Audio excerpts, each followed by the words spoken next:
bitches. Okay. Well, I was going to do something really, really witty and clever and ironic about how modern society is oppressing us and how we're too tired for our day-to-day jobs to actually do anything, but then I got too tired through revising for my exams to do anything. So I just got some random poems together, and they go like this. Teenage life is like a roller coaster, but not a good roller coaster. One of those bad roller coasters welded together from hopes and dreams and failures and promises, and at the bottom are crocodiles, and at the top are crocodiles, sky crocodiles. And while it's moving, it's alright, but the tracks sometimes break, and sometimes they break where there are crocodiles, and nothing good has ever come of crocodiles. What about my shoes? I have nothing to answer about that. Okay, this is a poem about Newtown. The sun shines cheerily on my new leather pants, and on your new leather pants, and on everyone's new leather pants. This is a poem about...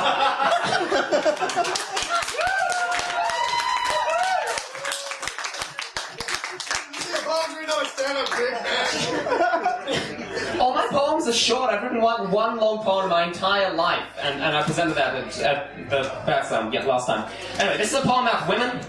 All I want is you, in a non-creepy, non-sexual, non-stalker, non-suspicious way, like fellatio. What else is that? I have never seen the giggle in girls. I've seen girls serious, studious, solitary, sudden, soliciting, superfluous, sexy. Why do girls not giggle? I miss them. Except when they're sexy, that is better. There's another poem about a girl. It's about a girl at university. Oh, girl with green hair, you puzzle me. Are you trying to stand out or photosynthesize? And here's another one, it's also about a girl. It's about a girl I dated. I knew a girl who was such a gothic onion. Layers and layers and layers and layers of black. Okay, rubbish night.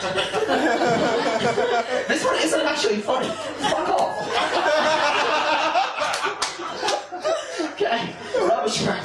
There are three things: the night, the row of bins, and me, and I am the least of them. The night is cold, but not so cold, and it is hazy and fuzzy and run by possums. Are you Australian? I do not wish to misrepresent possums.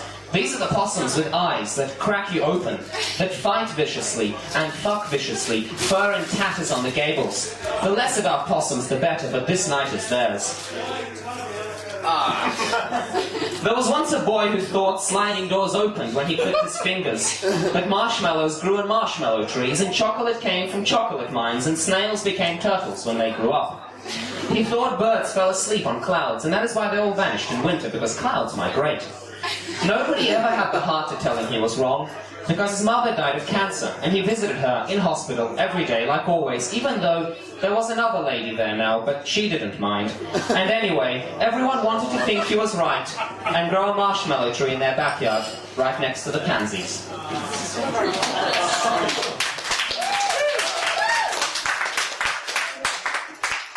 Okay. And this is a poem I wrote when I was 12.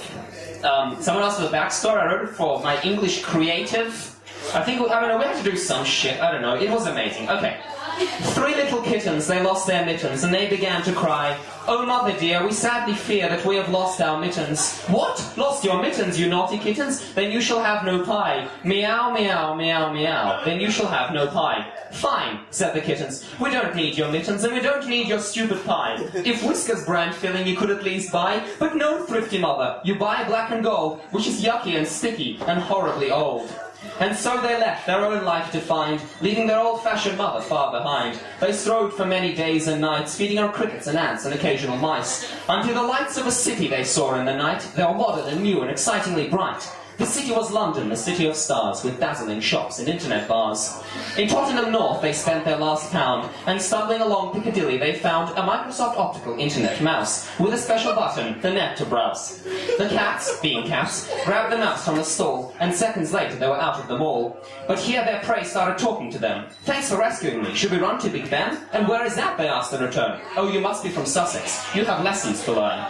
That's how the modern optical mouse took his new charges to Kensington South, and taught the kittens to live in our world. Modernity at them he simply hurled.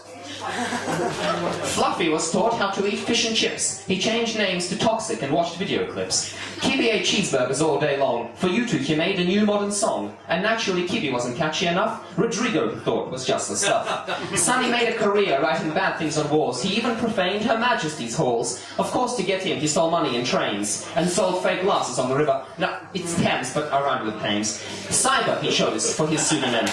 But our kittens stayed bad, and with the mouse in Whitechapel Road they spotted a house. But after a week they began to think if it was right to press this lifestyle link.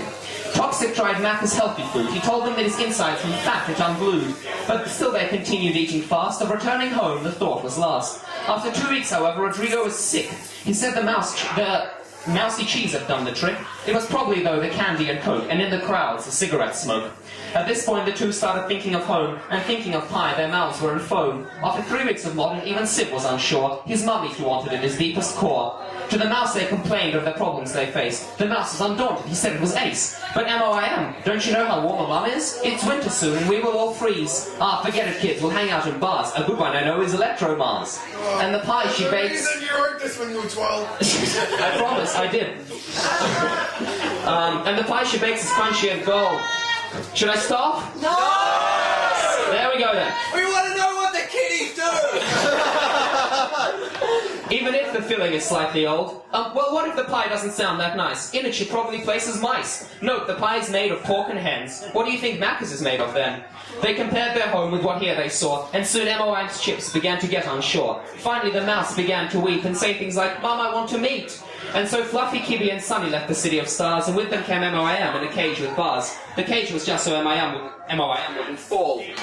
He was so weepy and sad he wasn't running at all. They ate crickets and ants, not mice for company's sake, and washed M.O.I.M.'s face in a nearby lake. This action made him forget his modern past, for water makes transistors block bad things fast. And finally they reached their mum's house. "Oh mother dear, see here, for we have found a mouse." And then out the door their mother appeared. From grief and worry she had grown a beard. "Oh darlings, you've returned, hooray! To the king I'll announce a public holiday." The kittens hugged her in a flurry, but M.I.M. was already starting to worry. He poked a kitten in the leg and, "Tell her not to eat me," he said. "Oh yes, Mum, our new pet in the house is a Microsoft Optical Internet mouse. He's big, good and old-fashioned, just like you. But please don't eat him or you'll get the flu."